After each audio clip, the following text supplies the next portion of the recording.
பாடகி கெனிஷாவுடன் கோவாவில் ஜெயம் ரவி தனி குடித்தனம். கோவா பங்களா, ஆடி கார் என சொகுசாக வாழும் ஜெயம் ரவி ஆதாரத்தை வெளியிட்ட ஆர்த்தி பெரும் பரபரப்பு. அதாவது ஜெயம் ரவி ஆர்த்தி விவாகரத்து குறித்த விவகாரத்தில் யாரும் எதிர்பாராத வகையில் புதிய திருப்பம் ஏற்பட்டுள்ளது.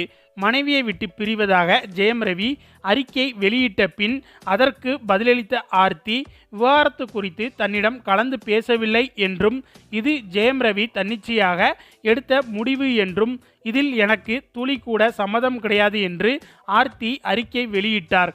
இதனைத் தொடர்ந்து ஆர்த்தியிடம் இருந்து விவகாரத்து கேட்டு ஜெயம் ரவி சென்னை குடும்ப நல நீதிமன்றத்தில் வழக்கு தொடர்ந்து உள்ளார்.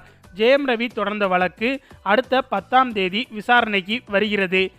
இந்த நிலையில்தான் ஜெயம் ரவிக்கும் பாடகி கெனிஷாவிற்கும் இடையே தொடர்பு இருப்பதாக அவரது மனைவி ஆர்த்தி ஆதாரத்தை வெளியிட்டு உள்ளதாக கூறப்படுகிறது. அதாவது ஜெயம் ரவி கடந்த சில மாதங்களாகவே அடிக்கடி கோவா சென்று பொழுதை கழித்து வந்துள்ளார். அந்த வகையில் கடந்த ஜூன் மாதம் 4ஆம் தேதி ஜெயம் ரவி ஆர்த்தி திருமண நாள் வந்தது. ஆனால் திருமண நாள் அன்று ஜெயம் ரவி சென்னையில் குடும்பத்துடன் இல்லை, படப்பிடிப்பில் இருப்பதாக கூறியுள்ளார். இத்தனை வருடத்தில் இதுவரை ஜெயம் ரவி திருமண நாளில் மனைவியை விட்டு பிரிந்தது இல்லை என்று கூறப்படுகிறது. வெளியூர் வெளிநாடு என எங்கிருந்தாலும் திருமண நாள் அன்று மனைவி ஆர்த்தியுடன் தான் ஜெயம் ரவி இருப்பார். ஆனால் இந்த வருடம் வழக்கத்திற்கு மாறாக திருமண நாள் அன்று மனைவி ஆர்த்தியை ஜெயம் ரவி கண்டு கொள்ளவில்லை. இதனால் ஏற்பட்ட எரிச்சல் காரணமாக ஜெயம் ரவி எங்கு இருக்கிறார் என்று கண்டுபிடிக்க முயற்சி செய்துள்ளார் ஆர்த்தி. அப்போது ஜெயம் ரவி கோவாவில் இருப்பதை உறுதி செய்து கொண்ட ஆர்த்தி அதோடு அங்கு படப்பிடிப்பு எதுவும் நடைபெறவில்லை என்பதையும் உறுதி செய்து கொண்டார். அதன் பிறகு ஜெயம் ரவிக்கு ஆர்த்தி தொடர்ச்சியாக ஃபோன் செய்ய ஒரு கட்டத்தில் ஜெயம் ரவி செல்போனை சுவிட்ச் ஆஃப் செய்து இருக்கிறார். பிரச்சனை இப்படியாக சென்று கொண்டு இருக்க ஜூன் 24ஆம் தேதி ஆர்த்தியின் செல்போனுக்கு ஜெயம் ரவி பயன்படுத்தும் கார் போக்குவரத்து விதிகளை மீறியதாக கூறி SMS வந்துள்ளது. அந்த SMSல் உள்ள செல்லான் நம்பரை வைத்து ஜெயம் ரவி எங்கு இருக்கிறார் என்பதை உறுதி செய்ய ஆர்த்தி முயற்சி செய்து உள்ளார். அப்போதுதான் ஜெயம் ரவியின் காரை ஓட்டியது ஜெயம் ரவி கிடையாது, பாடகி கெனிஷா பிரான்சிஸ் என்று ஆர்த்திக்கு தெரிய வந்துள்ளது. கோவாவில் ஜெயம் ரவியின் காரை கெனிஷா பயன்படுத்தி இருக்கிறார். அந்த வகையில் காரில் உள்ள கண்ணாடிகளில் தடை செய்யப்பட்ட கருப்பு நிற ஸ்டிக்கர்களை ஒட்டி இருப்பதால் கோவாவின் போக்குவரத்து விதிகளை மீறியதாக அபராதம் செலுத்துமாறு ஜெயம் ரவியின் மனைவியின் செல்போனுக்கு SMS வந்துள்ளது. ஆடி காரை ஜெயம் ரவி பயன்படுத்தி வந்தாலும் கார் ஆர்த்தியின் பெயரில் உள்ளதால் போக்குவரத்து விதிமீறல் செல்லான் எப்போதும் ஆர்த்தியின் செல்போனுக்குத்தான் வரும்.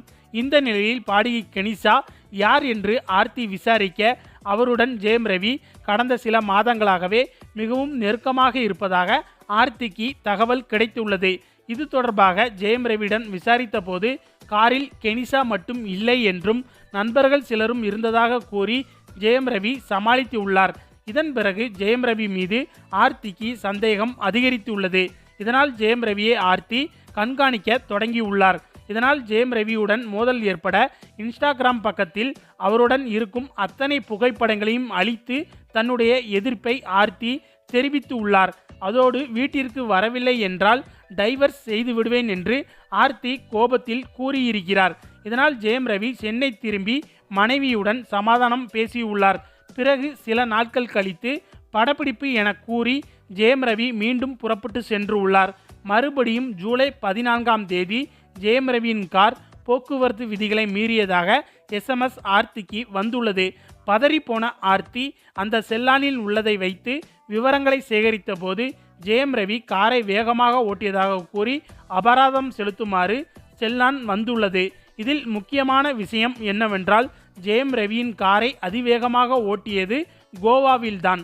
அதனால் ஜெயம் ரவி பாடகி கெனிஷாவுடன் கோவாவில்தான் இருக்கிறார் என்று கடும் கோபத்துடன் ஆர்த்தி கோவாவுக்கு சென்று உள்ளார். கோவாவில் வழக்கமாக தங்கும் ஹோட்டலில் ஜெயம் ரவி இல்லை. அதன் பிறகு அவரது நண்பர்களை விசாரித்த போதுதான் கோவாவில் தனியாக ஒரு பங்களாவை வாங்கி அங்கு ஜெயம் ரவி தங்கியிருப்பது ஆர்த்திக்கு தெரிய வந்துள்ளது. அங்கு நேரடியாக சென்ற ஆர்த்தி பாடகி கெனிஷாவுடன் இங்குதான் குடும்பம் நடத்துகிறாயா என்று சண்டை போட்டு உள்ளார். இந்த பிரச்சனை தான் தற்போது விவகாரத்தில் சென்று முடிந்துள்ளது. ஜெயம் ரவி ஆர்த்தியை விவாகரத்து செய்கிறேன் என்று அறிக்கை வெளியிட்ட பிறகு பலரும் ஆர்த்தியின் நடத்தையை தவறாக பேசி வருகின்றனர். ஆர்த்தி இரவு கேளிக்கை விடுதிகளுக்கு செல்கிறார். ஆண் நண்பர்கள் உண்டு என்று தகவல்கள் பரவி வருகிறது. இந்த தகவல்கள் வருத்தத்தை தருவதாக ஆர்த்தி அறிக்கை வெளியிட்டிருந்தார். ஆனாலும் கூட ஆர்த்தியை குற்றம் சுமத்தி வெளியாகும் தகவல்கள் குறையவில்லை. இந்த நிலையில் வருகின்ற 10ஆம் தேதி விவாகரத்து வழக்கு விசாரணைக்கு வர இருப்பதால் ஜெயம் ரவிக்கு பாடகி கெனிஷாவுடன் இருக்கும் தொடர்பை அம்பலப்படுத்துவதற்கான ஆதாரங்களை ஆர்த்தி வெளியிட்டு இருக்கிறார். இது தற்போது கோலிவுட் வட்டாரங்களில் மேலும் பரபரப்பை ஏற்படுத்தி உள்ளது.